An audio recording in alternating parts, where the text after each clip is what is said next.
You think you're the only one who knows how to cheat? That was the sentence that burned itself into my memory, shouted across the kitchen in a voice I barely recognized as my wife's. Her eyes had gone sharp, like glass about to break, and the woman I thought I knew, the woman I had built a life with, looked like a stranger. But before we ever reached that explosion, there were years of love, laughter, Sunday pancakes, and little road trips that made me believe I was one of the lucky ones. My name's Daniel. I'm 38 years old, and I live in Fort Worth, Texas. I run a small but steady HVAC company, the kind of blue-collar business that pays the mortgage, keeps a few guys employed, and allows me to enjoy Friday night football games at the local high school without worrying about bills. For a long time, I thought that simple, steady life was everything my wife, Melissa, wanted too. Melissa and I met back in 2011 at a Dallas Cowboys tailgate. She wasn't wearing a jersey, just a plain gray hoodie and ripped jeans, but she knew more about Tony Romo's throwing stats than half the guys grilling burgers around her. We ended up sitting on the back of my truck, drinking Shiner Box, and arguing over whether Dez Bryant would ever live up to his potential. That was Melissa. Sharp, funny, unpredictable. I fell in love before the second quarter even started. By 2013, we were married in a small Baptist church with friends and family crammed into folding chairs, and I swore to God and everyone I'd take care of her forever. For the first few years, we lived the American dream in miniature. Saturday mornings meant breakfast at a diner off I-30, where the waitresses knew our names. Sundays, we'd barbecue on the porch, sometimes with neighbors dropping by with potato salad. Vacations weren't glamorous, usually road trips to Austin or San Antonio, but they were ours. We laughed, we fought, we made up, and for a long time I thought we were rock solid. If you had told me then that she would one day risk everything for another man, a married man at that, I would have laughed you out of the room. Looking back now, though, there were hints. Melissa was always a little restless, like staying in one place too long made her skin itch. She'd bounce between jobs, bartender, dental receptionist, substitute teacher, never really settling. I used to tell myself she just hadn't found her passion yet, that my steady paycheck allowed her the freedom to figure it out. Maybe that was naive. Maybe I didn't want to see the cracks forming because I loved her too much. The first real foreshadowing came in small, almost invisible ways. She started spending more time with her new friends from yoga class, people I never met, whose names she never seemed to remember when I asked. She guarded her phone more closely, not in an obvious way, but enough that I noticed. She'd leave the room to take calls or tilt the screen away when I walked by. When I teased her about having a secret boyfriend, she laughed it off, but the laugh was a half-second late. Then came the night that's burned into my brain, though at the time I shrugged it off. It was a Friday in late September, the kind of crisp Texas night perfect for football. I had 2 tickets for a local high school game, and Melissa told me she was too tired from yoga and wanted to stay in. I didn't think much of it, so I went alone. But when I got home around 11, there was an unfamiliar smell in the living room, a whiff of men's cologne, musky and sharp. Melissa was curled up on the couch, hair damp from a shower, watching some reality show. She claimed she hadn't moved all night, said maybe the smell was from one of my employees who had stopped by earlier. I wanted to believe her. I did believe her. At least, I told myself I did. Life went on, and I buried that suspicion under routines. But things kept piling up. Unaccounted charges on her credit card at restaurants I'd never heard of. New clothes she swore she got on sale but hid the receipts for. Nights she claimed she was at a friend's, but came home smelling faintly of beer and cigarettes, even though she never smoked. None of it was enough to accuse her. None of it was enough to rip apart the life we'd built, but it was enough to plant a seed in my chest, a nagging whisper that something wasn't right. The moment that seed sprouted came one quiet Tuesday afternoon. I had finished an installation job early and decided to surprise Melissa by picking her up from her part-time admin gig at a real estate office. I parked across the street, excited like some lovesick teenager waiting to take his girl out for ice cream. But when she walked out, she wasn't alone. She was laughing, head tilted back, hair catching the sunlight, with a man I recognized instantly. His name was Jeff, and he lived 3 houses down with his wife, Linda. We'd had beers together at neighborhood cookouts. Our dogs had played together in the cul-de-sac, and there he was, standing too close, brushing Melissa's arm like it was the most natural thing in the world. They didn't kiss. They didn't hold hands. But you didn't need to be a detective to see the spark, the intimacy, the way their eyes locked like the rest of the world had fallen away. I ducked lower in my truck seat, heart pounding, praying they wouldn't see me. They parted ways after a few minutes, Melissa heading to her car, Jeff strolling casually toward the coffee shop. I wanted to believe it was innocent, but deep down, I knew. I knew in the same way you know a storm is coming when the sky goes green. That night, Melissa was unusually affectionate, cooking my favorite steak and mashed potatoes, pouring me a Bud Light, asking about my day like she hadn't already lived a secret life in the afternoon. I kissed her back, but in my chest, that seed of suspicion had grown into something jagged. It would be weeks before I uncovered the truth, before I realized just how deep her betrayal went. But sitting there at our dinner table, smiling across at the woman I loved, I couldn't shake the image of her laughing with Jeff like they belonged to each other. And I had no idea that Jeff's wife, Linda, was already watching the same storm clouds I saw, already connecting dots of her own. Because soon, Melissa's betrayal wouldn't just be my problem. It would become the fuse that connected two broken hearts, mine and Linda's, into one plan. And what we did next? Well, that would leave Melissa and Jeff speechless. I wish I could tell you that I confronted Melissa right after seeing her with Jeff outside that real estate office. I wish I could say I was strong, that I stormed across the street, called them out, and ended the charade right then and there. But the truth is, I froze. Part of me didn't want it to be true. Another part wanted to gather more than just a feeling before I ripped apart my marriage. That's how I found myself, a man who prided himself on honesty and straightforwardness, quietly slipping into the role of detective in my own home.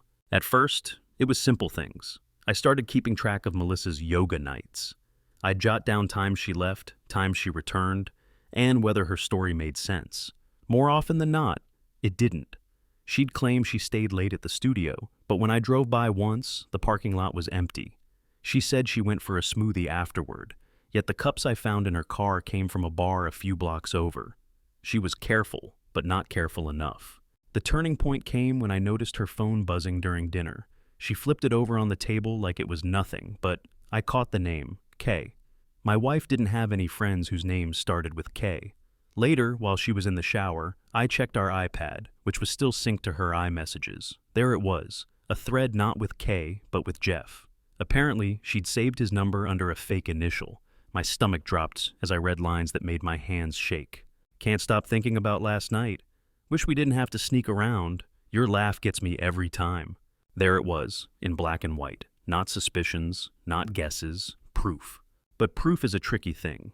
When you hold it in your hands, it doesn't immediately give you strength. Sometimes it makes you feel like you've swallowed poison.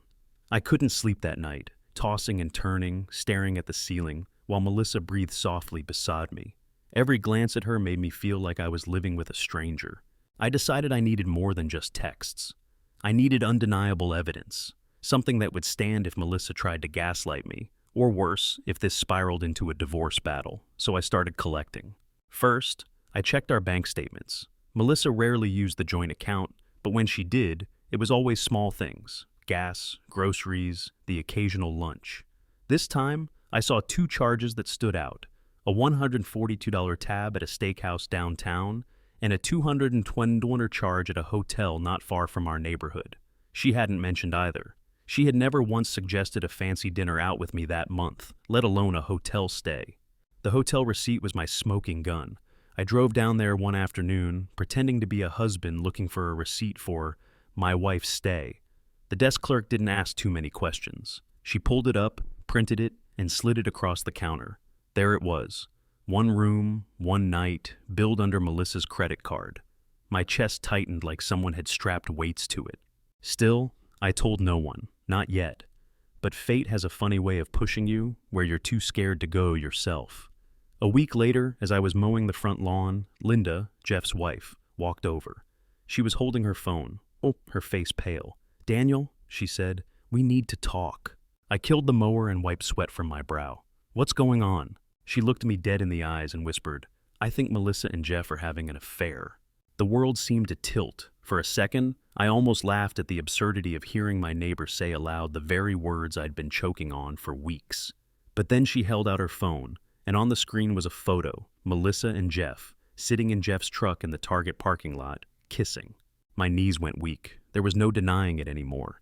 Melissa wasn't just sneaking off. She wasn't just texting. She was in full-blown betrayal, locked in the arms of a man whose wife was standing in front of me, holding the evidence like it was a dead animal she didn't want to touch. Linda's hands were trembling. "I followed him," she admitted. "I thought I was crazy, but then I saw them. And I had to tell you." We stood there in silence, the hum of cicadas filling the air, the weight of two marriages crumbling, pressing down on both of us. Finally, I asked, "What do we do with this?" That question became the start of an uneasy alliance. Over the next few days, Linda and I began quietly pooling what we knew. She showed me screenshots of late-night texts Jeff had sent her by accident, messages clearly meant for Melissa. I showed her the hotel receipt. Together, we built a timeline of lies, a paper trail so damning it left no room for excuses. I started noticing the patterns more clearly now. Melissa would dress a little too nice for yoga, spritzing perfume she usually saved for date nights with me. Jeff's truck would disappear from his driveway around the same times. Once, I drove by the bar Melissa frequented and spotted Jeff's truck parked right outside. I didn't even need to look inside. The truth was already strangling me. Linda and I weren't just uncovering an affair. We were slowly piecing together the collapse of two households. She cried one night on my porch, sipping a Bud Light from the six-pack I offered. "We built a life, kids, everything," she said, "and he threw it away for this." I wanted to comfort her, but all I could do was stare at my wedding ring and wonder when the vows stopped meaning something.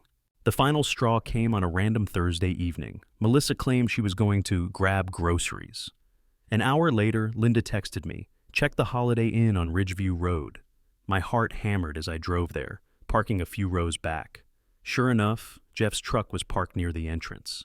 I sat there for nearly 2 hours, rage boiling in my chest, until I saw them walk out together. Melissa's hair was tousled, her smile wide, Jeff's arm casually brushing against hers. They looked like a couple, not like cheaters, like two people living a second life while their spouses rotted at home. I snapped photos, shaky, grainy, but clear enough. Melissa kissing Jeff's cheek before they parted, Jeff slapping her rear playfully as she walked to her car. Proof. When I got home that night, Melissa was already in bed, pretending to be asleep.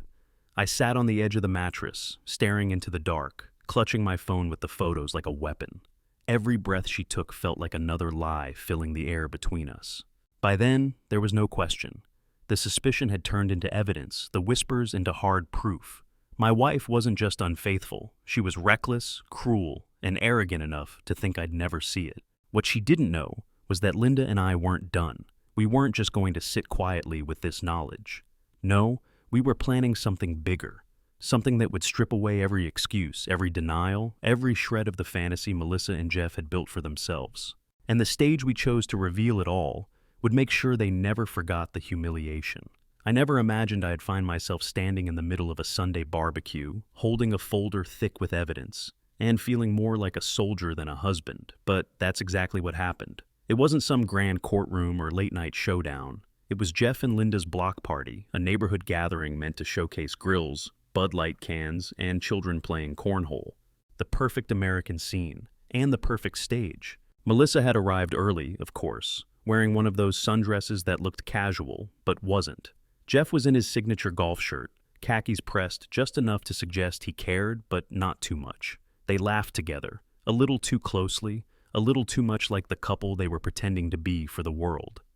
And I stood there, quietly beside Linda, folder in hand, watching. I had spent the previous days rehearsing, not in front of a mirror, but in my head. Every word, every line, every pause. I wasn't going to scream, I wasn't going to beg, I was going to let the truth speak for itself. The first sign that something was off came when Jeff reached over to grab a plate of ribs and accidentally knocked Linda's phone off the table. She bent to pick it up, her eyes meeting mine, and for the briefest moment, I felt the electricity of shared purpose. I cleared my throat and stepped toward Melissa. "Hey," I said casually, trying to mask the storm beneath my skin. She turned, smiling. "Hi, Daniel," she said, tilting her head, completely unaware that the calm, even tone in my voice was the calm before a hurricane. "Melissa," I began, "remember that steakhouse you went to last week? The one downtown?" Her smile faltered. Yeah, the girls' dinner?" "Right," I said, letting the folder peek out of my bag. "Funny thing, I have the receipt." I flipped it open, showing the line item and the credit card last 4 digits. Her eyes widened, but she tried to recover with a nervous laugh. I didn't stop there. And then there's this. Photos from the Holiday Inn on Ridgeview. I took them myself. I tapped at the screen of my phone. Melissa's gasp sounded almost comical against the backdrop of kids squealing on the lawn, but it was genuine fear. Jeff stepped closer, placing a hand on her shoulder. Daniel, you're making a scene. I'm just getting started, I said, cutting him off. See, Jeff, I also have the text thread that accidentally got sent to Linda here. I gestured toward her, who held her phone like it was a shield and not a weapon. The message displayed, "Can't stop thinking about last night." The couple froze. Laughter from a nearby group of neighbors went unnoticed as the tension mounted. Melissa's cheeks were flushed, Jeff's jaw tightened. Neither had expected a public reveal in the middle of a casual BBQ, and they were both completely unprepared. I pulled out more, screenshots, hotel bills, even some shaky photographs I had snapped from my car. Linda added her evidence to mine. Messages Jeff had mistakenly sent meant for Melissa, showing him planning dates, romantic nights, and casual lies about business trips. The weight of 2 marriages unraveling was now visible to anyone with eyes. "Do you really think we could get away with this?" Jeff finally said, his voice shaking. Melissa looked like she wanted to melt into the grass. "Daniel, you're overreacting," she stammered, though her usual confidence was gone. "Overreacting?" I asked, voice rising just enough to draw a few glances from neighbors. "Melissa, Jeff, you planned this behind the backs of 2 women you supposedly loved. You thought you could sneak around while we stayed clueless. You thought wrong." There was a collective hush. The kids had paused their cornhole game, the grill sizzled quietly, and even the neighbor's dog stopped barking, as if the world itself was holding its breath. Melissa's lips quivered, trying to form words. Jeff's hand lingered on hers, weakly protective, but it was useless. Linda and I exchanged a look, and in that glance was a silent agreement. We weren't just revealing the affair, we were reclaiming the narrative, proving that deceit comes with consequences. I opened the folder fully, letting it fall onto the picnic table. Receipts, photos, messages, all laid out in neat, irrefutable order. "Here's the full story," I said. "And guess what? It doesn't even include every detail. Just enough to show exactly how reckless and arrogant you were." Melissa grabbed the folder, flipping through it with trembling hands. Her eyes filled with tears, but not the innocent kind. They were tears of realization, of being caught, of public humiliation. Jeff's face went pale. For the first time that summer, I think he realized that the world had noticed, and it wasn't pretty. "Daniel, this isn't fair," Melissa whispered, trying to rally some sense of control. "We didn't—" "You didn't what?" I asked, voice calm but lethal. "You didn't respect the lives you were destroying? You didn't consider the people who trusted you? Or maybe you just didn't think anyone would ever find out?" Jeff's voice cracked. "Look, we can fix this. Just give us—" "Fix this?" I laughed, short and cold. "You can't fix what you've shattered. The best you can do is own it. And that starts with telling the truth." Linda stepped forward, her own voice steady, full of quiet fury. "You lied to me for months, Jeff. Every late night, every excuse. It was for her. You broke our marriage, and now everyone can see it." Neighbors had gathered now, drawn by the tension, murmurs of confusion and curiosity spreading through the lawn. Some recognized faces from the block, others from nearby streets, all witnessing the unraveling of a story they hadn't even suspected. Melissa sank onto a chair, tears streaming freely. Jeff ran a hand through his hair, panic replacing arrogance. I didn't need to shout, didn't need to beg. The evidence spoke for itself. Every single witness, every neighbor, every friend within earshot now had the context. Then it happened. A glass, one of Melissa's cups from earlier, slid off the table as she tried to gather herself. It shattered on the concrete, the sharp noise echoing like a gavel striking the block, punctuating the moment. The kids jumped, neighbors gasped, and Melissa flinched. The symbolism wasn't lost on anyone. Life, like that glass, had shattered under the weight of lies. Jeff muttered something under his breath, and I caught it. "We're ruined." "Yes," I said quietly. "Exactly." There was no need to pile on further, no need for threats. The photos, the texts, the receipts, they had done more than I ever could have with anger alone. Melissa and Jeff were humiliated, their carefully constructed fantasy exposed. And all around us, the world had witnessed it. The proof of their betrayal wasn't just in the folder or the phone, it was in the eyes of every neighbor, every friend, every passerby who saw the couple reduced to shame. As the sun dipped low in the sky, Linda and I walked back to our cars, side by side, but not touching. No words were needed. Our silent victory was complete. They had their moment of shock, their confrontation, their public unveiling, and we had reclaimed our dignity without a single yell, without a single act of vengeance that could stain our own names. I glanced back once. Melissa sat on the edge of the picnic table, Jeff standing behind her, holding her shoulder but not offering comfort. The embarrassment, the anger, the betrayal, it was all there. And for the first time since this nightmare began, I felt something I hadn't allowed myself to feel in weeks: relief. This wasn't revenge for revenge's sake. This was clarity, truth, and a reminder that deceit cannot hide forever. The block party continued around them, the smell of burgers and the laughter of children mixing with the tension that lingered like smoke. Life, messy and complicated, went on. And somewhere deep down, I knew that when all was said and done, when the lawsuits were filed, the custody arrangements were settled, and the gossip faded, the lesson would remain. Dishonesty has consequences. And sometimes, the simplest act, showing the truth to the world, is the most devastating form of justice. The week after the block party felt surreal. It was as if the world had turned a corner, and we were stepping into a space that was both frightening and liberating. Melissa and Jeff didn't even attempt to reach out. Emails went unanswered, voicemails ignored, and when neighbors saw them, it was clear their carefully curated image of perfection had cracked irreparably. Linda and I, on the other hand, were quietly reclaiming our lives. The first morning after, I woke up to the familiar smell of coffee brewing in our small kitchen. Linda was flipping pancakes, her movements precise but relaxed, a faint smile playing on her lips. "You okay?" she asked without looking up, as if she already knew the answer. I nodded, realizing that for the first time in weeks, the tight knot of anxiety in my chest had loosened. The kids were asleep upstairs, oblivious to the adult chaos that had erupted over the past few days. Breakfast that morning was quiet but comforting, maple syrup glistening on golden pancakes, crispy bacon sizzling alongside, Bud Light cans chilling in the fridge for later. It was a mundane American scene, ordinary in the best way, but it carried the weight of peace. Peace that Melissa and Jeff could never touch. Legal matters followed quickly. We consulted a lawyer for advice, not out of spite, but to ensure that any fallout didn't touch our family. The lawyer was professional, efficient, and surprisingly empathetic. "You've done everything by the book," she said, flipping through the folder we had compiled.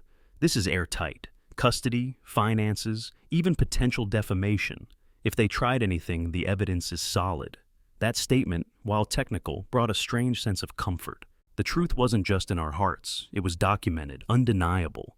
Linda and I spent the next few days organizing, not revenge, but structure, filing bills, updating schedules, and making sure the kids' lives weren't disrupted by the mess Melissa and Jeff had created. In the evenings, we'd sit on the porch, a Bud Light in hand, the kids' laughter from the backyard, mingling with the soft hum of ESPN on the TV inside. We didn't need to talk about Melissa or Jeff. The silence was enough. We had already proven ourselves. And yet, healing wasn't linear. There were nights when memories would creep in, text messages I had intercepted, hotel receipts tucked away in the folder, the image of Melissa's face as the glass had shattered at the block party. My chest would tighten, and I'd close my eyes, willing the images to dissipate.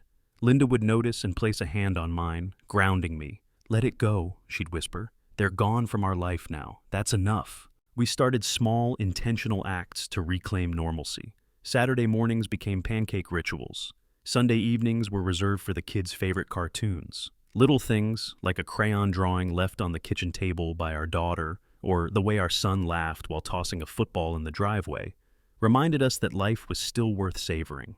Every laugh, every shared moment was a stitch in the fabric of healing. One afternoon, I found myself scrolling through the evidence folder once more, not out of curiosity, not out of spite, but because I needed closure. Each receipt, each text, each photo was a reminder of the chaos we'd endured, but also of the resilience we'd shown.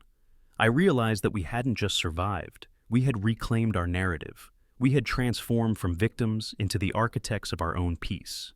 There was also a subtle, almost cinematic justice that played out in the neighborhood. Melissa and Jeff were noticeably absent from local events, their former confidence replaced with whispers of shame. Neighbors, once casual friends, now treated them with polite distance. The world didn't need to deliver vengeance. It had already spoken. Their social exile was the consequence of choices they had made. As days turned into weeks, I began to notice a shift in myself. Anger, once a constant companion, became a tool rather than a prison. I channeled it into work, into family, into the small joys that had been overshadowed by betrayal. The relief was tangible. Mornings weren't clouded by dread. Evenings weren't haunted by imagined confrontations. We were, in every sense, free. One particularly bright morning, I took a seat on the porch, a Bud Light sweating in my grip, and watched our kids play in the yard. Linda joined me, her hand finding mine instinctively. "Do you ever think about it?" she asked softly. "Sometimes," I admitted, but only to remember how far we've come. She smiled, leaning her head against my shoulder. "And how simple life can be when you focus on what matters." I nodded.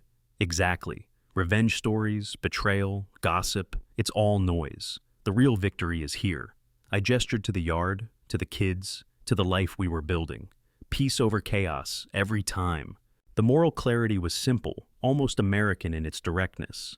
You can't control what others do, but you can control your reaction. You can't erase betrayal, but you can choose dignity, healing, and freedom. Sometimes, the act of walking away, of letting the universe handle consequences, is the ultimate triumph. There were moments that were almost cinematic.